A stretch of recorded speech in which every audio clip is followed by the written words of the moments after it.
And welcome back, guys, to day 21 of our 30-day season 2 challenge.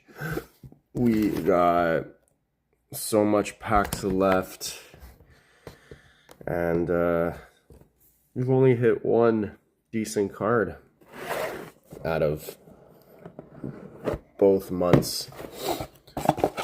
But today's the day we're gonna hit the Victini all red as this box. If it's from here, I think it's in white flare. I don't even know.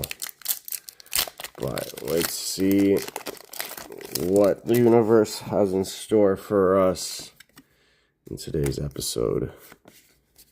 Hope everyone's having a good day. It's pretty early in the morning. I'm gonna go to training after this. Earth Energy, Sawaddle, Vanillite, Purloin, Lillipup, Shiren, Stutland, Arkin, a Leopard with these cool Pokeball little artworks. We got a Harlequin and a Keldeo EX as our final card for today's episode. Better than nothing. Hope you guys enjoyed. Keep tuning in. Keep subscribing.